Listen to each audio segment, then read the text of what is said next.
Welcome to the Glam Life Podcast. My name is Victoria Rocca. You might know me as Victoria Glam if you follow me over on Instagram or on TikTok. And don't worry, we're going to talk about it today.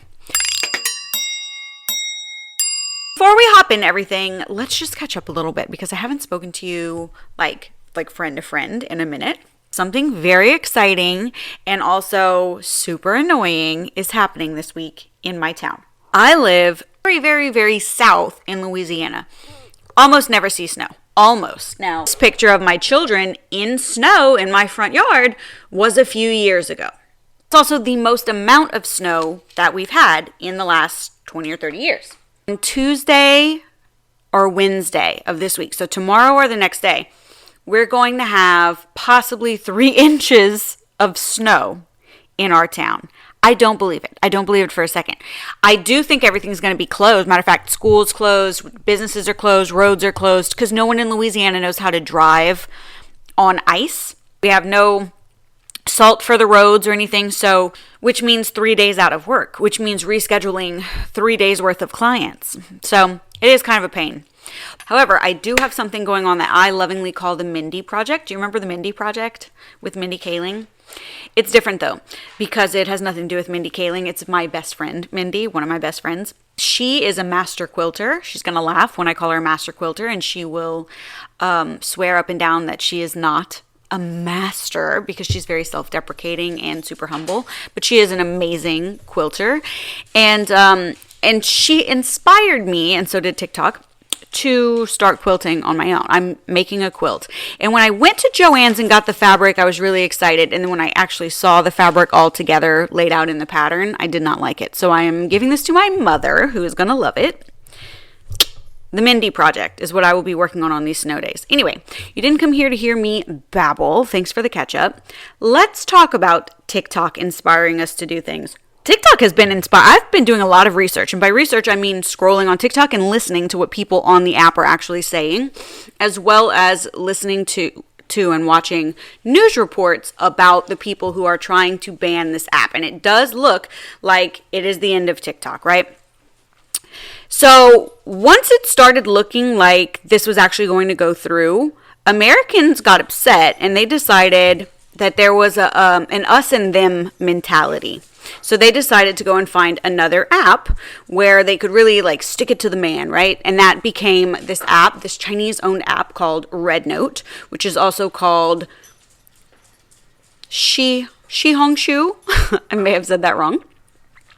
But basically what they wanted to do was they wanted to knowingly and willingly and purposefully give their data to China to piss off the people who wanted to get rid of TikTok because of Chinese data, which is, we're pretty sure, a smokescreen and not the real reason. And it just so happens that this app functions exactly, you can open it, exactly like TikTok. So I got on this app, I started scrolling. It is exactly like TikTok. I absolutely love it. There are already a few standouts for people that I want to follow who are very entertaining. The algorithm is just as intuitive and addictive as TikTok. You can find all of the same stuff there, and I'm sure as they're migrating over, you'll be able to find all of the same creators as well, and you could spend endless hours there. It's not like Instagram or Facebook where you see the same memes 15 times if you scroll for 30 minutes and everyone just reposts the same shit. It's not like that.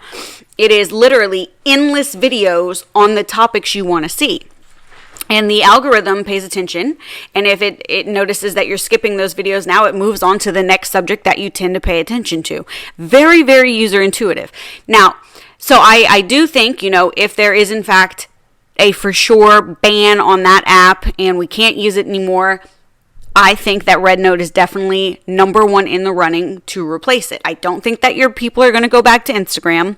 I don't think that 170 million users are going to suddenly jump back on the Facebook bandwagon.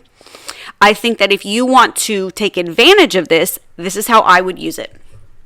First of all, anytime there is a new and exciting app, there is a brief window where you can make a name for yourself on that platform. Think about it. When Instagram Reels first came out, you could get 70 or 100,000 views on a reel and think that one did pretty okay.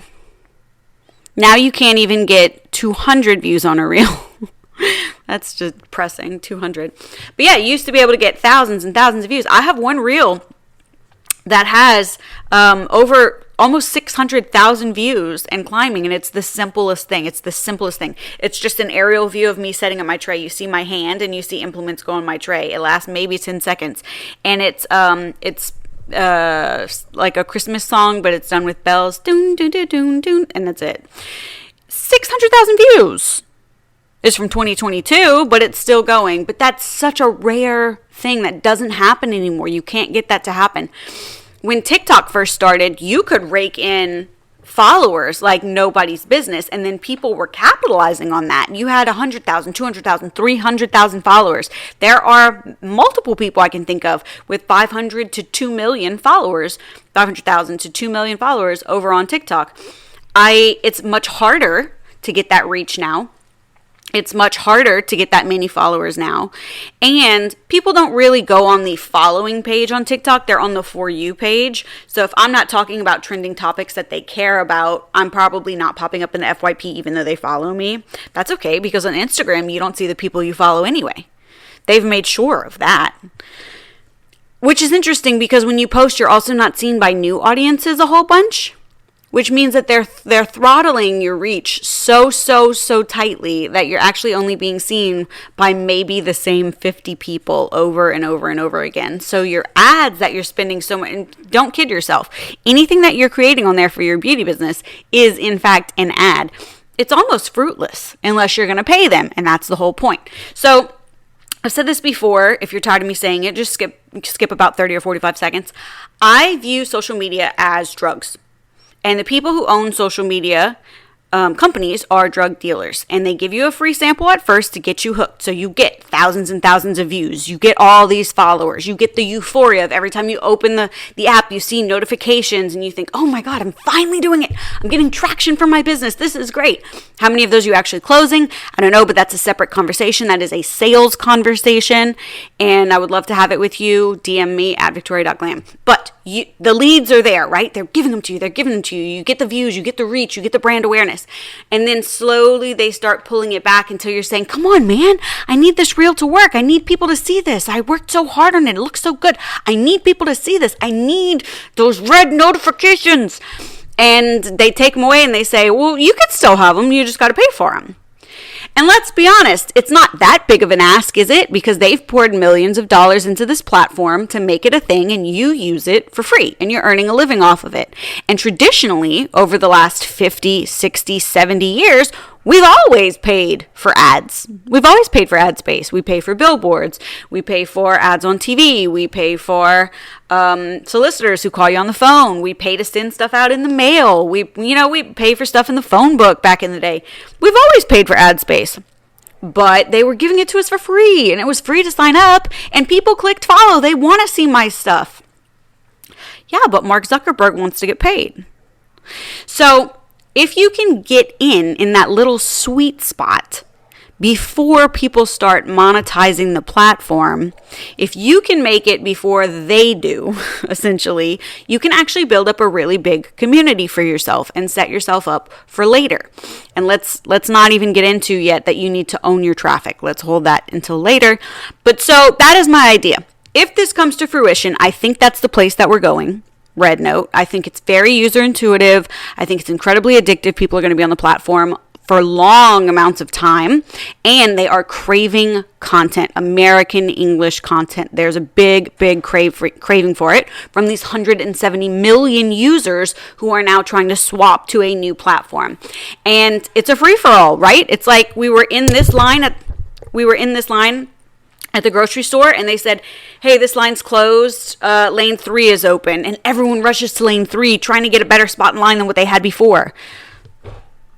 Which, let's talk about integrity a little bit, okay? We should just move the line exactly how it was, because that's who was waiting in what order, but it doesn't matter. It's not important. No one listens to me anyway.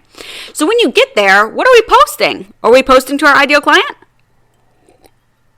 Are we trying to find those same people from before over on TikTok? Now, by the way, my favorite creator, whose name I can't pronounce because it's written in Mandarin, but I put it in ChatGPT, and I think his name translates to Brother Rio or Ru, R-I-U, maybe.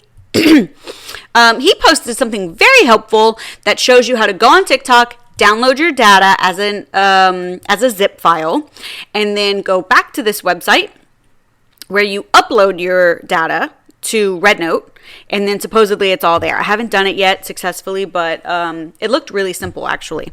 So I don't know if that comes with the followers or not, but let's talk about that. Are we trying to reach the exact same audience that we've been trying to reach? I don't know. I think you probably will reach more people and become very friend in their head if you're talking about trending topics, because those are the things that are going to take off. But just posting your services is not necessarily going to give you any kind of advantage. Let's think about this. On a global scale, we are now on a Chinese platform trying to find Americans in China. And you're going to post local services that you do with your own two hands in your shop down the street. My husband's here. My husband. That's not going to work out very well, because there's going to be such a small percentage of people who find you on that app who can actually physically drive to you and buy your services. So unless you're selling something on a global scale that can either be downloaded or delivered to them, I don't know that that's the idea. So if you're selling education, PDFs, downloads, an online course, great. You can try that method if you want to. But if you're selling in-person services, then maybe what we need to do if we're trying to build a community there is first make a name for ourselves. Just be the friend at the party. You don't want to walk into a room at a party and say, "Hi, my name is Victoria, buy my shit." Because people are going to say, "No, thank you, I'm at a party, please leave me alone." You don't want to be obnoxious, you know? So instead, join the party. Get on the app, scroll, look around, see what everybody's talking about, and join that conversation. And make content that's relatable, that people actually want to engage with. And then once they do, engage with them back. Social media. Remember that? We used to have that. Social media. So you're going to be social on this app. You're going to make friends. You're going to build a community. Those people follow you. You follow most of them back, some of them back. You're going to continue posting. Look at Spencer Pratt. Now, he's still on TikTok doing this, but he is posting. It's not even an hour before his next post. But do you see how much traction he's getting in the algorithm? So it's definitely a strategy. The more you post, the more you're seen, while the algorithm is wide open. So if you have the opportunity, if you have the 3 snow days, like some of us, do it. Why wouldn't you do it? There's no reason not to. And as you start to get 500 followers, 1,000 followers, 1,400 followers, 2,100 followers, you're seeing yourself build. That's when you can start capitalizing. I didn't say selling. Capitalizing. So you can start activating your audience. You can say things like, "I'm doing a giveaway for the first person who whatever." For instance, you could say, "I'm going to do a drawing next week for someone who follows me. All you have to do is follow me and go to this link," whatever it is. Now, currently on RedNote, you can't link outside the platform. So you might have to have it something really simple, like tinyurl.com/123abc or something very easy. I'm going to pick from that list. So if you haven't submitted, you're not even going to be in the drawing. But whoever I draw, I'm going to go and double check and make sure that they're following me. Whoever's following me is going to get this $50 gift card to CC's. Oh, you don't have CC's. To Starbucks. Okay? So you're capitalizing on someone else's brand awareness. Everyone knows what Starbucks is. You're targeting Americans, because I don't think the Chinese give a shit about Starbucks. And you're making sure that you, what? Own your traffic. That's right. Because whatever they go and fill out, they got to put in their email address. So it doesn't matter if we stay on RedNote. It doesn't matter if we move back to TikTok. It doesn't matter if they shut down all social media. It doesn't matter who's the president or what color your underwear are or if somebody messes up your haircut. It doesn't matter. All those people are now on your email list, and you should be talking to them because you're building a community. And if you get really smart when you're building this form, you can actually ask for locations. And then you can start handpicking who you're talking to and about what you're talking to them. So maybe some of them you're selling education. Maybe some of them you're talking about products. Maybe some of them you're sending affiliate links. Maybe some of them you're actually targeting for in-person services. So yeah, if you want to niche down from the very beginning, go ahead, I guess. I would go broad first. I would build the audience first. I would build brand recognition. I would let people get to like me and know me and trust me before I ask them to purchase anything from me. I'm going broad first. I think you should go broad first too. Plus, you never know where it's going to take you. You don't know what direction a new app is going to go. So who knows if that kind of, lash content or brow content is even going to be that popular. I don't know. We're experimenting, we're finding things out, but I know one thing for sure. If you're likable and people feel like they can trust you and they know you, they will, in fact, join your community. And I also know that you must own your community. People are learning that up and down both coasts right now on TikTok. Maybe you have 500,000 followers. Do you have a way to talk to them after next week? I don't know. So, yeah, that's my spiel. I'm going to go work on my Mindy project while I watch Gilmore Girls. And I'll talk to you guys later. I love you so much. See you next week. Bye.